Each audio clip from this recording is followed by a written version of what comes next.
बिहार में भाजपा के अध्यक्ष थे 2015 में। ये आदमी बड़बोले हैं। 15 में भी कह रहे थे कि 200 सीट जीतेंगे, 55 गो सीट आया था भाजपा का।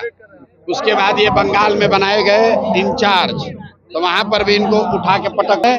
इन लोकसभा में सबसे खराब कहीं अगर भाजपा का प्रदर्शन रहा तो वो बंगाल में रहा।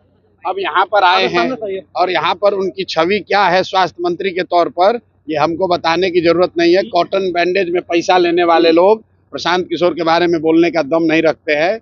और ये आदमी कोरोना के टाइम में, जो मैंने कल कहा कि कोरोना के जब कोरोना हुआ तो उस समय बिहार का स्वास्थ्य मंत्री मंगल पांडे थे, और जो यहाँ पर अफरा तफरी मची, जो सबसे कम टेस्ट यहाँ हुआ, लोगों को जो परेशानी हुई, उसके लिए ये आदमी जिम्मेवार हैं, कुछ हद तक जिम्मेवार हैं। और ये किस मुंह से बात करेंगे? अभी कल परसों तो आप ही लोग न्यूज चलाए हैं कि ये वो स्वास्थ्य मंत्री हैं एनएमसीएच में, जहां पेशेंट का पैर चूहा कुतुर रहा है, और ये सब आदमी, ये सब नेता को शर्म नहीं आ रहा है। और फिर भी पर इलाज भी हुआ कंपाउंडर के द्वारा। अरे भाई, मंगल पांडे इसी के लिए जाने जाते हैं, खाली मुंह बड़ा है, बड़बोले व्यक्ति हैं, ना राजनीतिक तौर पर कुछ कर पाए जीवन में, ना प्रशासनिक तौर पर कुछ कर पाए हैं। दम हो तो इस बार पहले बीजेपी वाला दबाव बनाए हैं, आपको बता देते हैं, खुलासा कर देते हैं।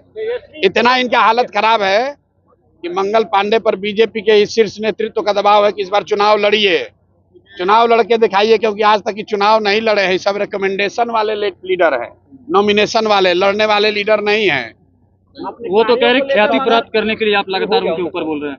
किसकी ख्याति प्राप्त? मंगल पांडे के। अब भाई बिहार के जनता से पूछ लीजिए कि मंगल पांडे बड़ा नाम है कि प्रशांत किशोर बड़ा नाम है। आप तो कई मुख्यमंत्री बनाए हुए हैं, क्या लगता है? 5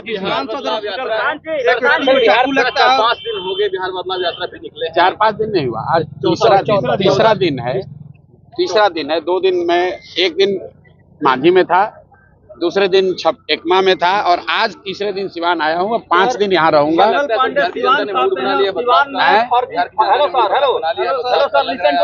देखिए, मैं इस यात्रा से पहले भी कह चुका हूं कि बिहार में 60% से ज्यादा जनता बदलाव चाहती है, चाहे वो किसी जाति का हो, किसी धर्म का हो, किसी दल का हो।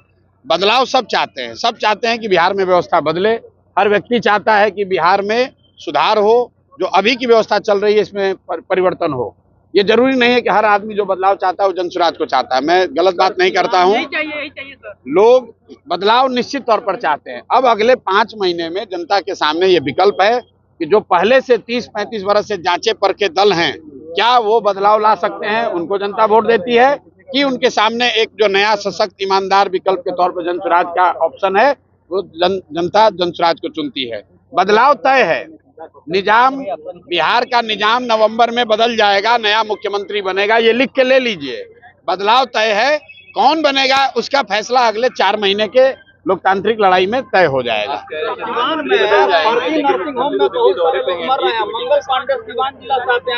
भाई देखिए, फिर आप मंगल पांडे, हम सिवान में घुसे हैं, सिवान में भाजपा के लोगों से जाकर बात कर लीजिए, जो लोग राजनीति करते हैं। हर आदमी अगर एक व्यक्ति को दोष ठहराएगा तो जिस व्यक्ति का आप नाम ले रहे हैं उसी को दोषी ठहराएगा। कि भाजपा का पूरा संगठन, भाजपा के जो ईमानदार यहाँ कार्यकर्ता रहे, लड़े हैं, वो सब आदमी भाजपा छोड़कर दूसरे दलों में है। क्यों? वो एक ही व्यक्ति को दोष ठहराएगा। हम आज सिवान में आए हैं, मंगल पांडे में दम है तो दिखाएं कितना दम है। जनता सामने खड़ी है, हमको मंगल पांडे जैसे से डरते थोड़ी ना है। को चैलेंज कर रहे थे, मंगल पांडे को चैलेंज कर रहे हैं कि मेरे शासनकाल में मेडिकल का विकास ज्यादा हुआ था, मंच पे बुला रहे हैं। आप भी मंच पे भाई ऐसा है कि मेडिकल का विकास कितना हुआ है, सबसे पहले तो बिहार की जनता से पूछ लीजिए। 2 बरस हम गांव चले हैं, हमको तो किसी गांव में कोई अस्पताल चलता हुआ दिखा नहीं। स्वास्थ्य मंत्री चाहे तेजस्वी जी के भाई तेज प्रताप हो या मंगल पांडे हो, पिछले 10 बरस से यही लोग स्वास्थ्य की व्यवस्था के लिए जिम्मेवार हैं। और अगर यहाँ पर स्वास्थ्य व्यवस्था की जो हालत है, उसके लिए इन्हीं दोनों को जिम्मेवार ठहराया जाएगा। मैं तो फिर से दोहरा रहा हूँ, कोरोना काल में जितने लोगों को स्वास्थ्य की सुविधा के अभाव में जो कष्ट हुआ, उसका मोरल ऑब्लिगेशन लेकर इस आदमी को कम से कम इतना कहना चाहिए था कि जीवन में हमको भैया स्वास्थ्य मंत्रालय नहीं मिलना चाहिए।